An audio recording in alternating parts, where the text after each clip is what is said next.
नमस्कार। Digital circuit design a practical approach यानी कि डिजिटल परिपथ डिज़ाइन एक प्रयोगात्मक दृष्टिकोण श्रृंखला में आप सभी का स्वागत है। आज हम पढ़ेंगे डी मल्टीप्लेक्सर्स। डी मल्टीप्लेक्सर एक डेटा वितरक यानी कि डेटा डिस्ट्रीब्यूटर संयोजन तर्क सर्किट है। यह मल्टीप्लेक्सर के विपरीत तरीके से काम करता है। डी मल्टीप्लेक्सर या डीमक्स में सिर्फ एक इनपुट और 2n आउटपुट लाइनें होती हैं। यहाँ n जो है वो डी मल्टीप्लेक्सर्स के लिए सिलेक्ट लाइंस को दर्शा रहा है। डी मल्टीप्लेक्सर एकल स्रोत से डिजिटल जानकारी प्राप्त करता है और इसे कई स्रोतों में परिवर्तित करता है। अगर सरल भाषा में कहें तो डीमक्स एक संयोजन सर्किट है जो एकल इनपुट डाटा को एक स्पेसिफिक आउटपुट लाइन में भेजता है। नियंत्रण इनपुट या सिलेक्ट लाइनों का उपयोग संभावित आउटपुट लाइनों में से एक विशिष्ट आउटपुट लाइन का चयन करने के लिए किया जाता है। डीमक्स मल्टीप्लेक्सर के विपरीत काम करता है। यह एक स्रोत से इनपुट ले रहा है और डेटा को विभिन्न स्रोतों की ओर संचारित करने के लिए परिवर्तित भी कर रहा है। कुछ स्टैंडर्ड डीमल्टीप्लेक्सर आईसीज में एक अतिरिक्त सक्षम आउटपुट यानी कि इनेबल आउटपुट पिन भी होता है। डीमक्स में सक्षम आउटपुट यह नियंत्रित करता है कि इनपुट को चयनित आउटपुट में भेजा जाए या नहीं। जब सक्षम आउटपुट कम होता है तो इनपुट को चयनित आउटपुट में भेजे जाने से रोक दिया जाता है, जो इनपुट को चयनित आउटपुट में पास होने से भी रोकता है, जैसा कि आप चित्र में देख पा रहे हैं। अब हम पढ़ेंगे डी मल्टीप्लेक्सर्स के प्रकार। डी मल्टीप्लेक्सर कई प्रकार के होते हैं, जैसे कि 1x2 डीमक्स यानी कि एक इनपुट और 2 आउटपुट लाइनें, 1:4 डीमक्स यानी कि एक इनपुट और 4 आउटपुट लाइनें, फिर 1:8 डीमक्स यानी कि एक इनपुट और 8 आउटपुट लाइनें, 1 से 16 डीमक्स यानी कि 8 इनपुट और 16 आउटपुट लाइनें इत्यादि। अब हम पढ़ेंगे 1 से 4 डीमक्स। 1 से 4 डीमक्स में केवल एक इनपुट ही होता है जिसे आई के रूप में दर्शाया गया है, जैसा कि आप स्क्रीन पे देख पा रहे हैं। इसमें 2 सिलेक्ट रेखाएं यानी कि चयन रेखाएं होती हैं, जैसे कि S1 एंड S0। डीमक्स में Y3, Y2, Y1 और Y0 यानी कि Y3, Y2, Y1 और Y0 आउटपुट लाइनें हम देख पा रहे हैं स्क्रीन पर। अब है डीमक्स की सत्य तालिका यानी कि उसकी ट्रूथ टेबल। इस प्रकार के डीमल्टीप्लेक्सर की सत्य तालिका जैसे कि आप देख पा रहे हैं स्क्रीन पर, यह स्पष्ट है कि जब S0 0 के बराबर है और S1 भी 0 के बराबर है तो डेटा इनपुट आउटपुट Y0 से जुड़ा होता है। दूसरा केस, जब S1 0 है और S0 1 है तो डेटा इनपुट आउटपुट Y1 से जुड़ा होता है। इसी प्रकार अन्य आउटपुट चयनित लाइनों के अन्य 2 संयोजनों के लिए इनपुट से जुड़े होते हैं, जैसा कि आप स्क्रीन पर देख पा रहे हैं। सत्य तालिका जो कि आप स्क्रीन पे देख पा रहे हैं अलग अलग संयोजनों से, अलग अलग कॉम्बिनेशन से, यानी कि 0 0, 0 1, 1 0 और 1 1 के कॉम्बिनेशन से हम आउटपुट यानी कि Y3, Y2, Y1 और Y0 पर देख पा रहे हैं।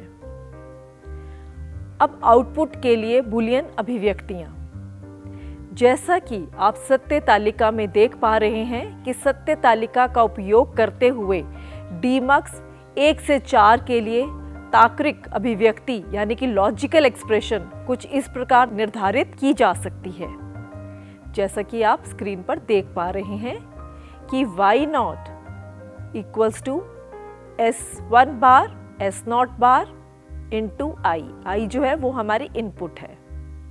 इसी प्रकार Y1 किसके बराबर है? S1 bar S0 I।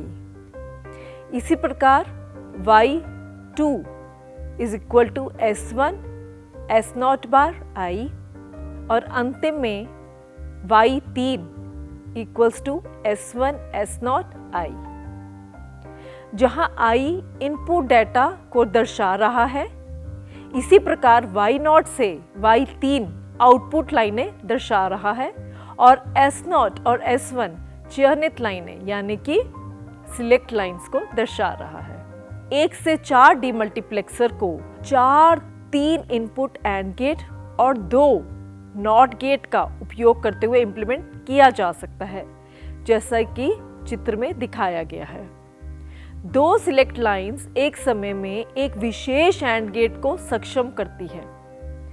आइए अब हम इस परिपथ के तार्किक संचालन पर विचार करते हैं। तो इस सर्किट में जैसे आपकी स्क्रीन पर देख पा रहे हैं कि यदि select lines input S1 S0 0 0 है तो इस सर्किट का औरक में पहला एंड गेट सक्षम हो जाता है। ऐसा इसलिए है क्योंकि दोनों एंड गेट उल्टा इनपुट प्राप्त करते हैं, क्योंकि शेष सभी एंड गेट किसी एक इनपुट पर S1 S0 से 0 प्राप्त करते हैं, वे इस इनपुट के लिए असक्षम हो जाते हैं। डेटा इनपुट आउटपुट y0 पर डायरेक्ट रूट हो जाता है।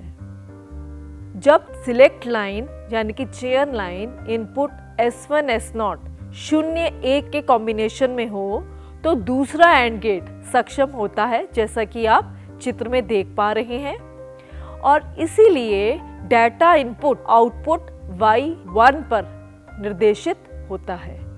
अब अगला संयोजन जब S1 S0 1 0 होगा, यानी कि चयन लाइन जब S1 और S0 1 0 होगा तो तीसरा एंड गेट सक्षम हो जाएगा, जो डेटा इनपुट I को आउटपुट टर्मिनल Y2 पर ले जाएगा। इसी प्रकार आखिर में संयोजन S1 और S0 का यानी कि A के कॉम्बिनेशन के लिए सबसे निचला एंड गेट सक्षम होगा और डेटा इनपुट I को आउटपुट टर्मिनल Y3 पर ले जाएगा। आइए अब हम डीमल्टीप्लेक्सर्स के एडवांटेजेस और डिसएडवांटेजेस यानी कि सुविधाएं और असुविधाएं पढ़ते हैं। सबसे पहले डीमल्टीप्लेक्सर्स के एडवांटेजेस यानी कि उसके लाभ और सुविधाएं। डीमल्टीप्लेक्सर किसी विशेष कम्युनिकेशन सिस्टम की एफिशिएंसी को बढ़ाता है।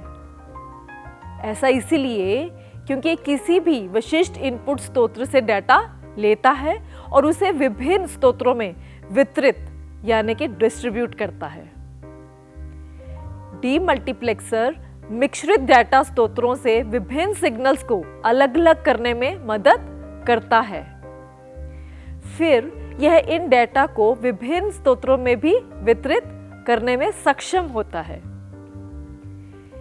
डीमल्टीप्लेक्सर मल्टीप्लेक्सर के सिग्नल आउटपुट को भी डिकोड करता है, क्योंकि यह सिस्टम मल्टीप्लेक्सर के विपरीत तरीके से काम करता है। आइए अब हम पढ़ेंगे असुविधाएं यानी कि डिसएडवांटेजेस। डीमल्टीप्लेक्सर के कारण बैंडविड्थ की बर्बादी हो सकती है। ऐसा इसलिए क्योंकि यह डाटा को विभिन्न चैनलों में वितरित करता है, यहाँ के डिस्ट्रीब्यूट करता है, और ये चैनल एक दूसरे के साथ ओवरलैप हो सकते हैं, जिससे सिग्नल की हानि हो सकती है। दूसरा डिसएडवांटेज जैसे कि डीमल्टीप्लेक्सर सिग्नल के सिंक्रोनाइजेशन में समस्याएं पैदा कर सकता है। डाटा चैनल एक दूसरे के साथ ओवरलैप भी हो सकता है, जिससे पूरी प्रक्रिया में देरी हो सकती है और लेटेंसी का आगमन हो सकता है। तो आइए अब हम पढ़ते हैं अनुप्रयोग यानी कि डीमल्टीप्लेक्सर्स की एप्लीकेशंस को। डीमल्टीप्लेक्सर का उपयोग मुख्य रूप से अरिथमेटिक लॉजिक यूनिट सर्किट और समानांतर डाटा सेगमेंट को डिजाइन करने के लिए किया जाता है। डीमल्टीप्लेक्सर मल्टीप्लेक्सर के आउटपुट को वास्तविक इनपुट में परिवर्तित करता है। रिसीवर के अंत में डीमल्टीप्लेक्सर का उपयोग संपूर्ण संचार प्रक्रिया को पूरा करने के लिए डाटा के मूल स्वरूप को सत्यापित करने के लिए किया जाता है। तीसरा अनुप्रयोग, डीमक्स आउटपुट को स्टोर करने में भी मदद करता है। आउटपुट को आमतौर पर ALU में स्टोर किया जाता है। इस प्रकार डीमक्स की मदद से आउटपुट को रजिस्टर और सिस्टम की विभिन्न स्टोरेज इकाइयों में सेव किया जाता है। प्रत्येक डीमक्स में कई रजिस्टरों के साथ एक कनेक्शन होता है जो प्रोसेस डेटा को इसमें संग्रहित करने में मदद करता है। ऑडियो या फिर कहें वीडियो सिस्टम में भी डीमक्स उन्हें विभिन्न चैनलों में डिस्ट्रीब्यूट करता है। प्रसारण में यानी कि जब ब्रॉडकास्ट करते हैं तब भी डीमल्टीप्लेक्सर कॉम्पोजिट सिग्नल को एक सेपरेट सिग्नल में अलग अलग करने में सक्षम होता है। तो आज हमने पढ़ा 1 से 4 डीमल्टीप्लेक्सर सर्किट को, जो कि एक प्रकार का संयोजन तर्क सर्किट है। यह मूल रूप से एक स्रोत से इनपुट लेता है और डेटा को विभिन्न स्रोतों की ओर संचारित करने के लिए परिवर्तित भी करता है। फिर हमने पढ़ा इसके तार्किक संचालन को, एडवांटेजेस, डिसएडवांटेजेस यानी कि सुविधाएं, असुविधाएं और आखिर में अनुप्रयोग यानी कि एप्लीकेशंस को। आइए अब स्किल वृद्धि के लिए प्रैक्टिकल दृष्टिकोण को शामिल करते हैं। 1 से 4 डीमल्टीप्लेक्सर की डिजाइनिंग IC 74139 का इस्तेमाल करते हुए ब्रेडबोर्ड पर प्रदर्शन के रूप में देखते हैं।